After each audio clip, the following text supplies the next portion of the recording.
وقال موسى يا قوم إن كنتم آمنتم بالله فعليه توكلوا إن كنتم مسلمين فقالوا على الله توكلنا ربنا لا تجعلنا فتنة للقوم الظالمين ونجنا برحمتك من القوم الكافرين وأوحينا إلى موسى وأخيه أن تبوأ لقومكما بمصر بيوتا واجعلوا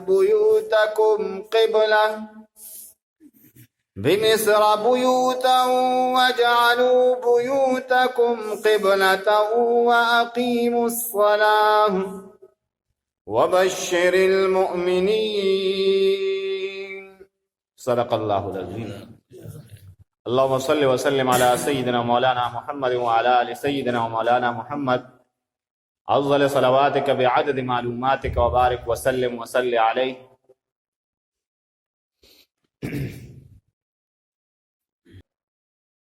پنانی سبق کې الله جل شانه هم دکه د موسی علیه السلام او د فرعون د قوم تذکره کوي، لکه څنګه چې په دې وړاندې نیمه رکو کې د موسی علیه السلام تذکره او په نیمه رکو کې په ابتدا کې د رکو په ابتدا کې تر نیمه پورې د کې د نوح علیه السلام واقعې ته اشاره وشوه چې دې سره د خپل قوم ته تعلیم د څه ورکړو، خپل قوم ته جواب د څه ورکړو. نو خدای پاک کوي چې بیا مال اغیله انجام سک فنظر کیف کان عاقبت المجرمین. نو نننی سبق کې دا خبره کوي چې په دې قوم فرعون چې د فرعون کم خلقو پای کې بعضی خلکو ایمان وروړ، خدا خپل ایمان به د فرعون د وجه نه ښکارا کو، فرعون د وجه به نه ښکارا کو، ځکه کوي دا ایمان مخکاره کو نه بس دا فرعون مونږ وجه نه، لکه څنګه کوم عمل چې و د فرعون خپل خزه آسیه بیبی رضی الله عنها چې هغه په حقیقت پوه شو د موسی علیه السلام باندې ایمان وروړ، نو هغه سره بیا عمل کړو، میخونه پیوالي وکړو والی. نو هغه دکا ځوانان او دا کوم خلکو چې په موسی علیه السلام په ایمان نه وروړو د فرعون د قوم، خو هغه خپل ایمان نه ښکاره کول د وجه چې دا فرعون مونږ بیا پریزي نه دی به موږ تکلیفونه راکړي. نو دا خبره ذکر کوي فما آمن لموسی ایمان نو راوړي لموسی په موسی علیه السلام باندې الا کراوړي ذریه نو ذریه په معنی د اولاد دی، نو الا ذریه کې ایمان راوړي او اولاد من قومه د قوم د فرعون نه، خدای ایمان اساس راوړو علی خوف من فرعون سره د یری د فرعون او ملئه او د ډلې د هغه نه د غینه یری او د صد وجه د سره یری ان یفتنهم چې دی به مونږه په فتنه کې واچي، معنا دا چې سبب مونږ د تکلیفونه راکړي، لکه څنګه چې بلال رضی الله عنه له ورکول، عمار ابن یاسر رضی الله عنه له څنګه تکلیف ورکول، داسې نور صحابه د مکی ژوندۍ کې با چې کوم مسلمانان کمزورو دی ابو جهل دی عتبه او شیبه دی برا واست په ګرمه شو کې به سم له غټ په داسې نه پاسه کې خو چا بڑا کې دی نه شو او ملا بوله شګو داسې سوادوله چې هغه او سروټ کې به وته واچولي او لاس خپې به ولو تړل او په ځوانان به ورپسې کړل ویشه به دی اوس غلې په دې لار کوسو کې. نو غي خو بعد خامخا ځان د کړي نه بچو نه منډه به واخله، نو چې ته به پکانو لګي چې ته به دیوال سره ډغرو ول چې ته به رسوک پټ ناستو داسې دیوال شاته نو چې دی بوتونه داسې به و په لار کې به غزل کاو تر وغورځو، نو غي په پاسه را لچاو په ټوپونه وال داس تکلیفونه، نو دیوم د دکې تکلیفونه یریدا. نو دی فما آمن لموسی پس ایمان نو وروړي په موسی علیه السلام باندې الا کراوړي ذریه من قومه اولاد د قوم د فرعون علی خوف سرد یری من فرعون د فرعون او ملئهم او د سردارانو دنه دا غینه یری دو او د سنه یری ان یفتنهم چې دی او فتنه کې واچي. و ان فرعون او حالانکه دا فرعون چې لعال ډېر علو کوونکو، لعال ډېر تکبر کوونکو په الارض فزمکه باندې د خدان سي حسابو کنه چې يم نو زم خدای پاک کوئی ته چتای. و انه لمن المسرفين او تحقیق سره د حد نتیر وتون کو خلقونه د حدود په عمل کړو. وقال موسی،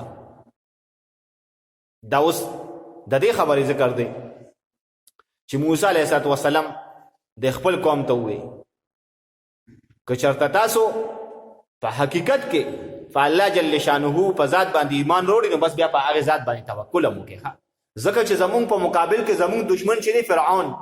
دا زموږ په مقابل کې زمونږ په نسبت باندې ډېر پاورفل دی. ځکه دی هم له هر وخت تکلیف راکولی شي چې څه ټایم غواړي دی هم پسې فوج رالیږلی شي، پولیس را پسې رالیږلی شي، بل یو محکمه را پسې رالیږلی شي، موږ ګرفتارولی شي، موږ له هر قسمه تکلیف راکولی شي. خو د ده په مقابل کې به موږ اعتماد صرف د الله جل شانه په ذات باندې کوو. په خپل طاقت، په خپله پیسه، په خپله وسله به اعتماد نه کوو. د دغې خبرې ذکر کوي. وقال موسی، وی موسی علیه السلام یا قوم او قومه ان کنتم کچریه تاسو آمنتم چې ایمان مو راوړي بالله په الله جل شانه باندې نو فتوکلوا بیا په دغه الله جل شانه باندې توکل وساته. او چې د مصیبت او د مشکل په وخت کې، د تکلیف په وخت کې د الله جل شانه په ذات باندې اعتماد وکړو، بس هغه تکلیف تیرول په انسان باندې آسان شي.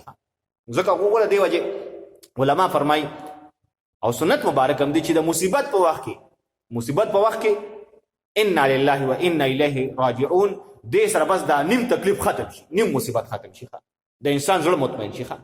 ایو پیرا رسول الله صلی الله علیه وسلم دغه شنکور ناست و عائشه بیبي ناسته وه رضی الله عنها. نو اواره له ډیوې مړه کړه. نو رسول الله صلی الله علیه وسلم انا لله و انا الیه راجعون. نو عائشه بیبي ورته وی یا رسول الله صلی الله علیه وسلم جی تاسو د ډیوې په مړه کېدو باندې انا لله وایي؟ نه ورته وی او وی دا ولې؟ وی چې تیاره شوه نو ستا زړه ته غم او فکر راغی که رانغې په تیاره کې؟ نه ورته وی چې بلکل راغی. نو بس په دقې باندې هم انا لله و انا الیه راجعون. او علما مشران فرمایي چې د کم سړي نه یو شیز روک شي نو دی بس چې هغه شیز پسې د ګرځي تلاش دی کوو دا انا لله و انا الیه راجعون د ځان سره وایي، هغه شیز به له خدای پاک ورکوي. دا د قرآن مجید برکات دي. نو ځکه ورته موسی علیه السلام ورته وایي چې زموږ په مقابل کې زموږ دشمن چې دی دا ډېر طاقتور دی، خو موږ به د ده په مقابل کې په خپله وسله، په خپل طاقت، په خپل ګڼوالي باندې او زیاتوالي باندې به اعتماد نه کوو. اعتماد به فعلیه توکلو، په دغه الله په کوم الله مو چې ایمان نه وړی په دغه الله به توکل کوو. نو چې د مصیبت په وخت کې په دغه الله جل شانه باندې اعتماد وکړو، بس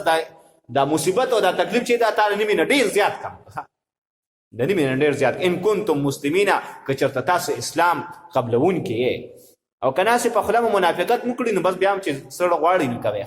خو که چېرته ان کنتم که چېرې تاسو مسلمین اسلام قبلوونکي نو بس بیا د الله جل شانه په ذات باندې توکل وکړه.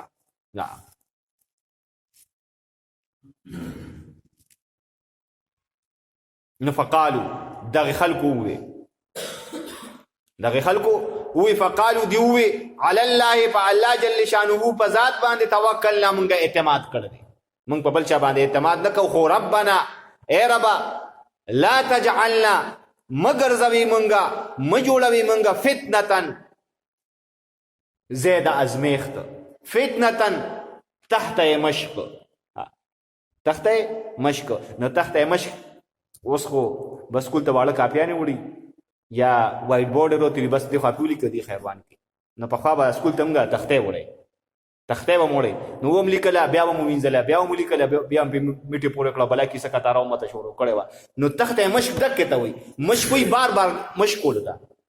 او تختې ته وایي. نو په دې باندې سړی چل زده کوي، په تخته مشق باندې سړی چل زده کوي. نو ځکه دغې خلکو ته وکړه چې ربنا لا تجعلنا فتنة، چې خدای پاکه مونږه تخته مشق او زید ازمیخ مه ګرځوې، ځکه دا فرعون به بیا به مونږ باندې په سزا ورکولو کې په مونږ باندې به چل زده کوي، روزانه به نوې سزا راکوي. د سزا چلونه چې خلکو قیدي له به سزا څنګه ورکوي، دشمن له به سزا څنګه ورکوي. نو د دې وجې مونږ زید ازمیخو او تخته مشق مه جوړوئ چې دې په مونږ باندې روزانه نوې چل زده کوي. للقوم الظالمین، د کومو خلکو دپاره تحته مشق مه جوړئ، للقوم د قوم دپاره الظالمین چې هغه ظالمان دي. نو ونجنا نو خدای پاک وایي موږ نجات ورکړو. ونجنا نجات راکړي موږ ته برحمتک، په رحمت خپل سره، من القوم الکافرین، دا قوم د کافرانو. واوحینا الی موسی. دا اوس دای خبر ذکر کوي چې الله جل شانه کله موسی علیه السلام ته او هارون علیه السلام ته ووی چې تاسو لړ شئ او په دې مصر کې د خپل قوم دپاره کورونه جوړ کړئ. خو دا کورونو طریقې کار یې ماته وښو. نو اوحینا وحی وکړه مونږه الی موسی علیه السلام ته و اخیه او ورور د ده ته د څه دپاره ان تبوأ چې تاسو تیار کړئ دواړه ان تبوأ چې تاسو دواړه تیار کړئ لقومکما د قوم خپل دپاره بمصر په مصر کې په ښار کې بیوتن کورونه او دا کورونه څنګه وګرځوئ وجعلوا وګرځوئ دا بیوتکم کورونه خپل قبلتن قبله. نو د قبلتن یوه معنا ده چې تاسو د بیت المقدس مخې ته کورونه جوړ کړئ خو دا کورونه په داسې انداز سره جوړ کړئ چې ستاسو د کور مخ بیت المقدس طرف دی. په دې داسې انداز سره جوړ کړئ. او وجعلوا بیوتکم وګرځوئ بیوتکم کورونه خپل قبلتن ځای د عبادت. دا دویمه معنا ځای د عبادت. نو یو روایت کې راځي د مسلمانانو د پر رسول الله صلی الله علیه وسلم فرمایي چې زما دا زړه مې غواړي چې ځوانان ناغون کم او په خپل مسله باندې بل څوک دروم چې خلکو ته موز ورکړي. او زړه مې غواړي چې ځوانان ناغون کم وته چې لړ شي ځنګل نه خشاک راوړي او د هغه خلکو کورونو ته اور واچوم چې کم خلک په کور کې موز کوي او جمعه ته جمع موز نه راځي. او بل حدیث کې رسول الله صلی الله علیه وسلم فرمایي چې لا تجعلوا بیوتکم مقابر. تاسو د خپل کورونو مقبره ما جوړوئ. وجعلوا لها حصه من الصلاه. په دې خپل موز کې په دې خپل کور کې د موز نه څه حصه کوئ. نو معنا دا چې په کور کې نفل کول پکاري یا چې د کم مانځنه مخکې لکه د ماسپښین مانځنه مخکې یا د سحر مانځنه مخکې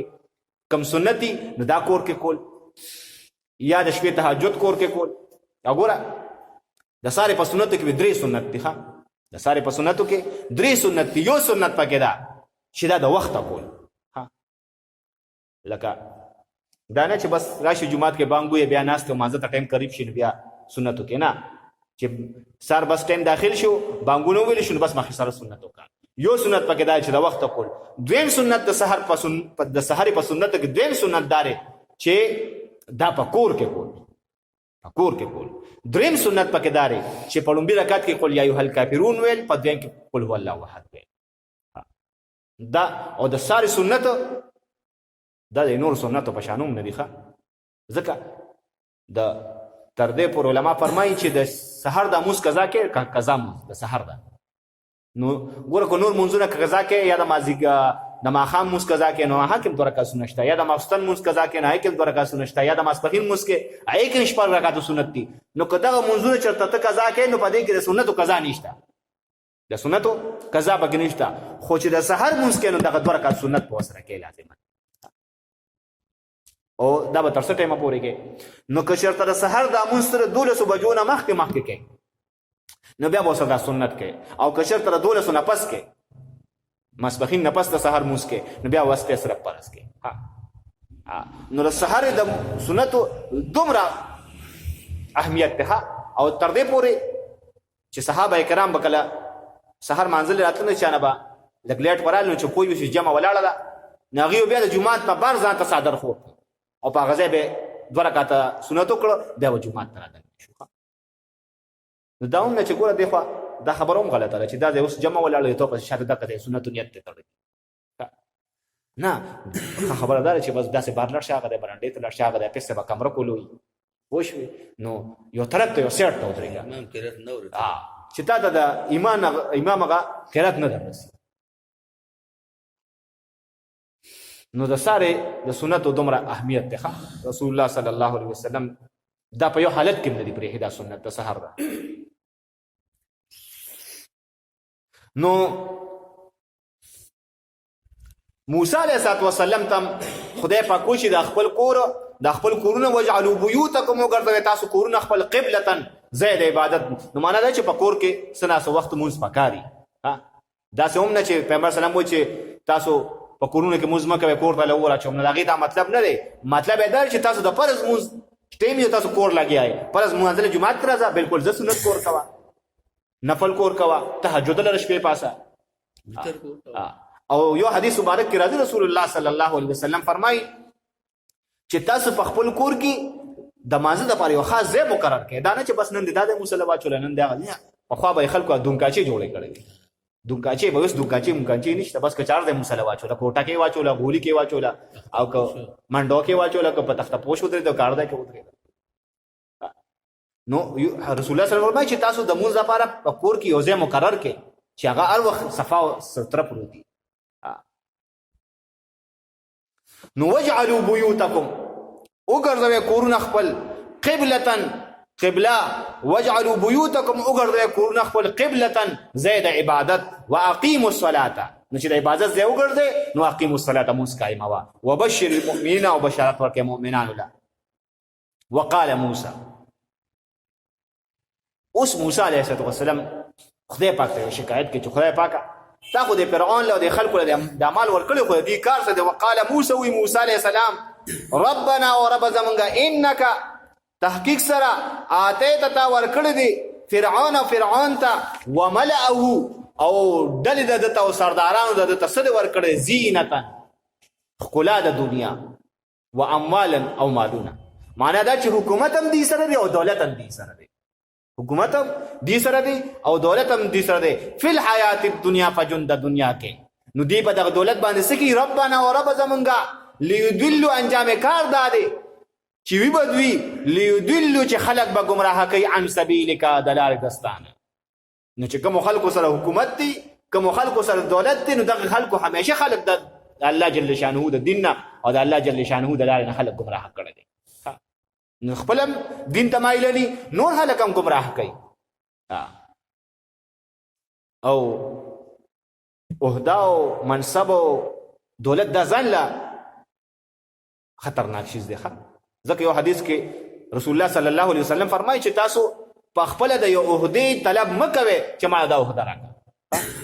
ماله دا عهده راکړه او تاسو ما بله دغه یو منافق واقع ذکر کړه چې رسول الله صلی الله علیه وسلم ته وایي چې یاره جي تاسو ډېر غریب یم کار خراب یې وخت تاسو ما لږ د پیسو سوال له وکړه پیغمبر صلی الله علیه وسلم په دونه دولت څه کې وینا نه جی بس ما هر وخت ضرورت اکثر محفل کې مجلس کې ناست یم تاسو دونه اهمه خبره کوئ او زما د بچو څه ضرورت دی د خوراک زاغې دپاره پاسم نو بیا به داسې نه کېږي چې زه به د محفل نه پاسم پیغمبر سلام ورته خبر زه چې ستا دومره شوق دی زه چې څومره دې خوښه یا غرم د خدای پاک درکړي نو بس خدای پاک دومره مال ورکړو دومره مال ورکړو چې د مدینه منورې پرېښوده او لاړو د مدینې نه بار عباس ځان له یو بنګله جوړه کړه او چې کله پسې پیغمبر صلی الله علیه وسلم استازی ولېږه چې هلکه زکات موسم د زکات ورکړه نو زه محمد نه منم رسول الله صلی الله علیه وسلم نو د هغه ټیکس پس ومنم نو بس دکه ځکه خدای پاک وایي لسمه سپاره کې تېر شو انما اموالکم و اولادکم دا مال او دا اولاد چې دا فتنه ده او چې کله دا په صحیح ځای باندې استعمال کړ دا بیا فتنه نه ده بیا رحمت ده نو ځکه وایي چې وقال موسی ربنا انك اتيت فرعون وی موسی علیہ السلام ربنا ورب زمونږه انک په تحقیق سره اتیت تا ورکړه د فرعون ته وملاهو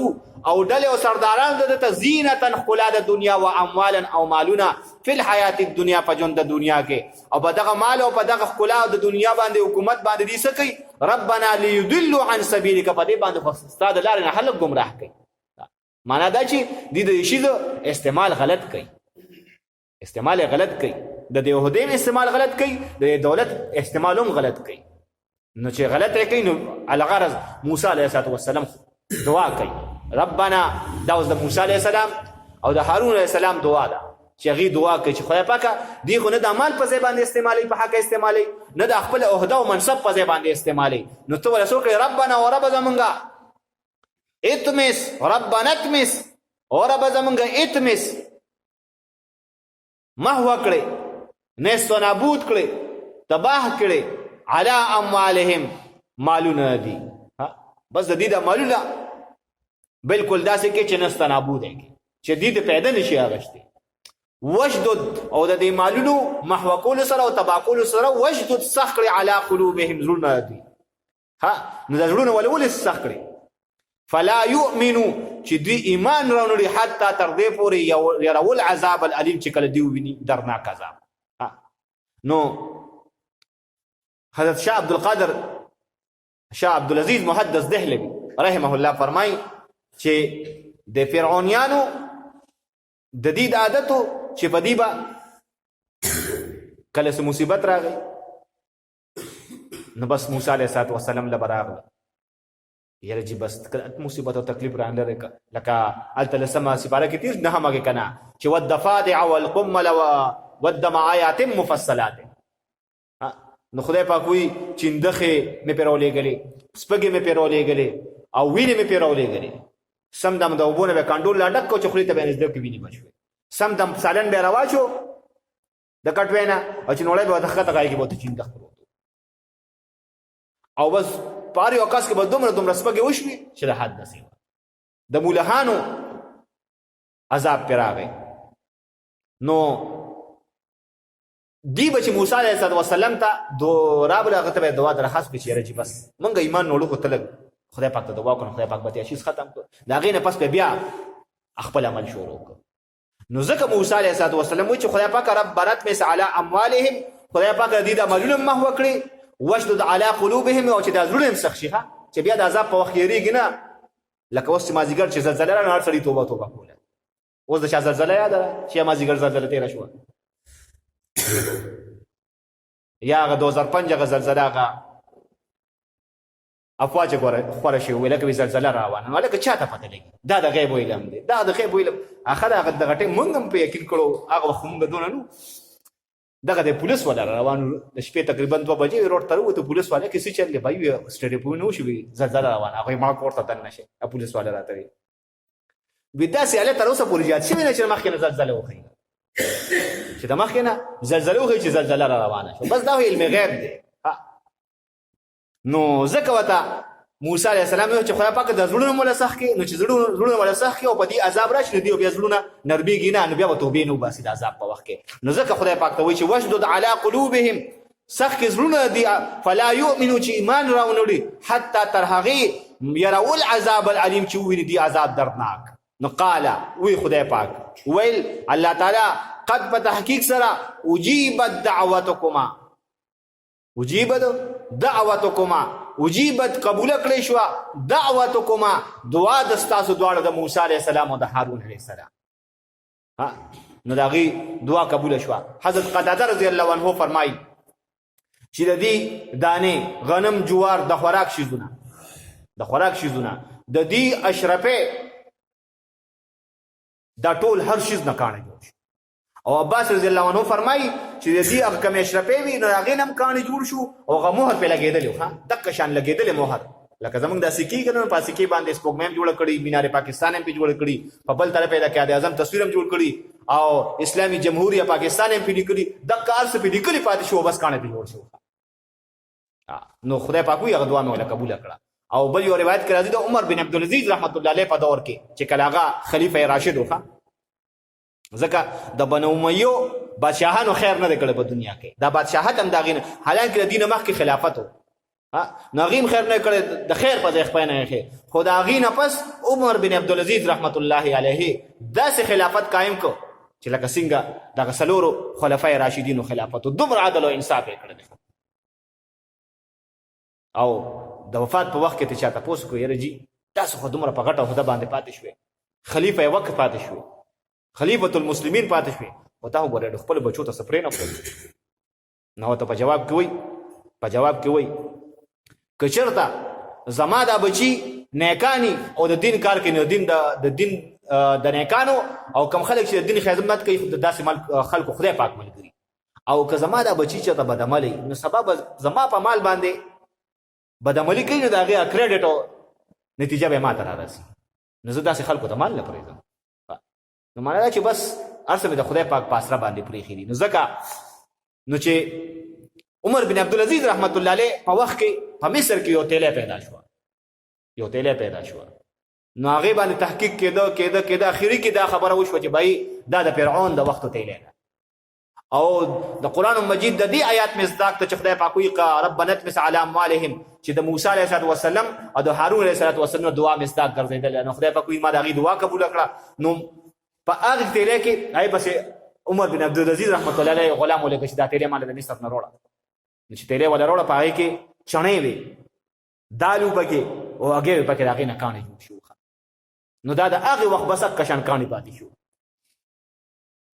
نو بس چې خدای پاک کله یو څه کوي نو خدای پاک وایي اوس عمر کشیز د پیدا ته اخیستی شي نه کاڼې بیا پیدا یې کړي مې دي الله. نو قال قد اجیبت، قال وی الله تعالی قد اجیبت، په تحقیق سره قبول کړی شوې دا دعوتکما دعوت ستاسو دعا د ستاسو دواړو، فاستقیما نو په استقامت اوسئ تاسو دواړه، ولا تتبعاني او اتباع مه کوئ تاسو سبیل الذین د لارې د هغه کسانو لا یعلمون چې هغوی نه پوهېږي. وجاوزنا ببني اسرائیل البحر، وجاوزنا او پورې باسل منګه تیر کړل منګه ببني اسرائیل بني اسرائیل البحر په دریاب باندې. نو فاتبعهم ولګېدو دوی پسې فرعون وجنوده او لښکر د هغه بغیا په سرکشۍ وعدوا او په ظلم سره. نو د فرعون سرکشي او ظلم داو چې دا بني اسرائیل په دریاب کې هم نه پرېښودل د خپلې غلامۍ لپاره. دله د هغې غلامۍ دومره خوند ورکړو چې لس به ترې مخکې روان و، شل به ترې وروستو روان و، جي داسې کې او جي دا پیزار پښتو کې او جي دا داو کې دا بس غلامان نو هغې خو مجبور وو. نو ده هغه خوند دومره اخیستو چې بني اسرائیل په دریاب کې هم نه پرېښودو، دریاب ته ورپس وردن نه شو. نو چې کله دریاب ته وردن نه شو نو هغه خبره پس بیا خدای پاک په دې روان دی آیات کې کوي چې حتی تر دې پورې اذا ادرکه الغرق چې کله ونیو دله الغرق غرقوالي، ځکه دی خو باقاعده هغه 12 لارې جوړې شوي په یو لار پکې دی هم وردن نه شو. او دی داسې دی خو ګوري و د اوبو غټې غټې جمع کېدې که نه اوبه خو جمع کېدې ځکه دریاب خو روان و په خپل رفتار نه ودرو، خو چې کوم اوبه به راتلې نو بس هغه به چپه کې اوچتېدې او بره بتلې په سوونو پوټه بره چپې جوړې شوې. بني اسرائیل غونډ پورې وته د فرعون غونډ لښکر راغی دی دریاب ته رادن نه شو، دریاب ته رادن نه شو. دوی ورته ګوري نو حتی تر دې اذا ادرکه الغرق چې کله ونیولو د فرعون لره الغرق غرقوالي نو قال دسوي آمنتو ما ایمان راوړ دی انه لا اله شان د خبره دا چې نشته لایق د عبادت الا کشته دی الذي هغه ذات ته آمنت چې ایمان راوړ دی به په هغه ذات باندې بنو اسرائیل بني اسرائیل وانا من المسلمین او زه د مسلمانانو نه یم، زه د مسلمانانو یم. نو دغه وخت جبرئیل امین ناغی جبرئیل امین ناغی او بهیر قلزم ته داسې خپل وزر علام کو خړه راويسته او د خله کې ولا واچو ورپسې وی الان اوس ایمان وروړي، اوس ایمان وروړي. او تاسو مخکې ما دا خبره کړې ده چې یو مسلمان ډېر هم ګناهګار او دی وایي چې زه د مر په وخت کې توبه وباسم، نو د مر په وخت کې د مسلمان توبه هم نه قبلېږي. حدیث مبارک کې راځي چې د مر په وخت کې ما لم یغرغر توبه دا تر هغې قبلېږي چې تر څو د غرغره نه شروع معنی چې ځنکدن د دې شروع شوی، چې ځنکدن د شروع شي دغه وخت د انسان حقیقي سترګې وغړېږي، حقیقي سترګې وغړېږي. دی بیا هغه ملک الموت هم وي، هغه ملک الموت سره چې کومې فرشتې راغلي پروټوکول کې هغه هم وي، بلکل جنت او جهنم وي. نو ځکه دوی جبرئیل علیه السلام ورته وی الان اوس ایمان نوړي وقد عصیت په تحقیق سره نافرمانی کړې تا قبلو فخوا لدینا لدینا مخکې خو نافرمانی کوله وکنت من المفسدین او ته د فساد کوونکو نه په ځمکه باندې. نو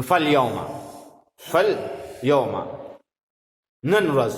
ننجیکا خلاصې به درکو مونږه تعالی به بدنک په بدن ستا سره لتكون د دې دپاره چې شی ته لمن د هغه چا دپاره خلفک چې ستا نه رستو دي آیتن نشانه عبرت، آیتن نشانه عبرت وګرځي. نو اوس هم دقه د مصر په عجایبګر کې پروت دی، د مصر په عجایبګر کې پروت دی، سا پکې نشته غوښه ورپورې نشته، خو هغه سرمنې خدای پاک نه خرابوي. ځکه خدای پاک وایي لتكون لمن خلفک آیه. ځکه او چې کله د بني اسرائیل پورې وته او موسی علیه السلام ته خدای پاک خبر ورکړه چې بس سړی مې بس اوس غرق ده، اوس مې له څه بچا کړی دی. د دې بني اسرائیلو بیا هم یقین نه راته، ځکه دوی دومره یارېده چې دوی بس نه د اوبو نه راپسې راوځي.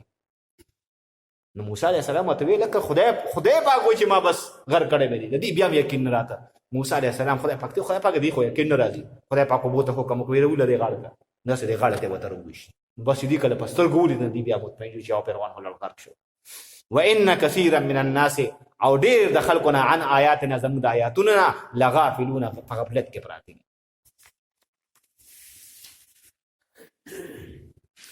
فما آمنا فسیمان نو راوړې لموسی فموسی علیہ السلام باندې الا که ایمان راوړې ذریه من قومه اولاد د قوم د فرعون على خوف فيرسرا من فرعون د فرعون وملئهم او د سردارانو د ډلې د دوینا ان يفتنهم چې دی و فتنه کې واچي معنا دا چې تکلیف براله راکړي وان فرعون او په تحقیق سره فرعون چې لعالم ډیر تکبر کوونکی دی په الارض فسمکه کې وانه او شان د خبره ده دی لمن المسرفین چې دی دا اسراف کوونکی نه دی د حد نه تیر وتونکو نه دی نو وقال موسی علیہ السلام یا قوم او قوم زما ان کنتم کچری تاسو آمنتم چې ایمان مراوړي وی بالله په الله باندې نو بس بیا بس کوي فعليه پدغه الله جل شانه باندې با توکلوا تاسو اعتماد ساته ان کنتم مؤمنین کچرت تاسو اسلام قبل انکه فقالوا نو یغي علی الله فالله جل شانه باندې توکلنا مونږه اعتماد کړ دې ربنا او رب زمونږه لا تجعلنا مجوړه مونږه فتنه زید ازمیخت فتنه تحت مشک للقوم دا قوم دا فرا الظالمین چې ظالمان دي ونجنا ونجات راکړي مونږ ته برحمتک فرحمت خپل سره من القوم الكافرین د قوم د کافرانو نه واوحینا وحی وکړه مونږه الی موسی علیہ السلام ته واخیه اورور داغه چې هارون علیہ السلام دی ان د دې خبره تبوء چې تیار کړی تاسو دواړه لقومکما د قوم خپل لپاره بمصر په مصر کې بیوتن کورونا وجعلوا او ګرځوي بیوتکم د کورونا خپل قبلة زید عبادت واقیموا الصلاة او قائم کړی مونږ وبشر المؤمنین او بشارت ورکړی مؤمنانو لا وقال موسی علیہ السلام ربنا او رب زمنګا انک فتحقیق سرا اتیتا تا ورکړی دی فرعون تا وملأه او سردارانو ډلې د تعزیلتن زینتن خلا د دنیا معنا دا چې حکومت ته ورکړی دی و اموالا او مالونه دی ورکړی دی ځکه کپتان هډیر مالدار خلک فی الحیات الدنیا فجند دنیا کې ربنا او رب زمنګا نو انجام کار بداوی لیدلو چې دی به گمراه کوي خلک عن سبیلک دلال دستانا ربنا او رب زمنګا دا اوس د موسی علیہ السلام او د هارون علیہ السلام دعا دا ربنا او رب زمنګا اتمس محوال را ولی عوام والهم پمالون ردوی باندې وشدد او سخوال را ولی علی قلوبهم پزلون ردوی باندې فلا یؤمنو چې دی ایمان راونړي حتی تر دې پورې يروا العذاب الالم چې ویني يروا چې ویني دی العذاب عذاب الالم دردناک عذاب قال نوویل الله تعالی قد پتحقیق سرا اجیبت قبول کړی شوی دا دعوتکما دعا دستاسو دواړو فاستقیما تاسو دواړه په استقامت باندې اوسه ولا تتبعان او اتباع مکوي سبیل الذین دلائل دا کسانو لا يعلمون چغین پویږي وجاوزنا او تیر کړل منګه پوری باسن منګه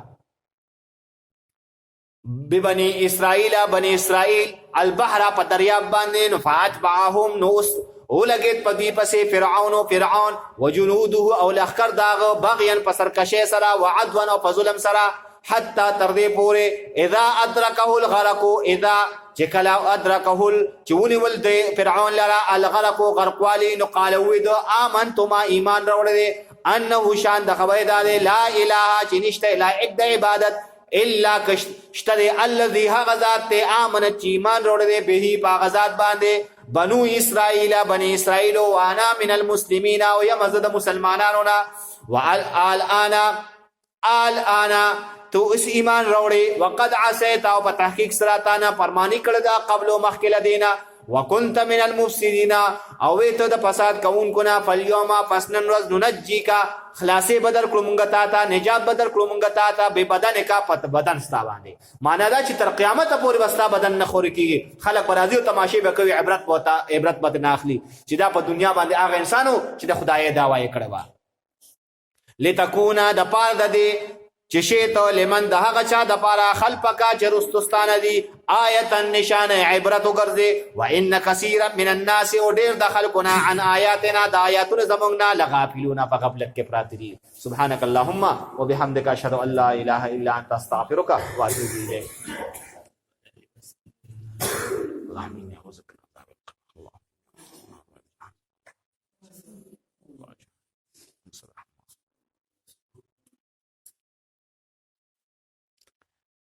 په درس باندې مو ته استقامت رانسی ریا کاري نه پکې وسه خیر مو ته دین په کار کې اخلاص رانسی دعا جهان شر خیر پڑھلا موسی اللهم اجعل في اخر كلامنا لا اله الا الله محمد رسول الله برحمتك يا ارحم الراحمين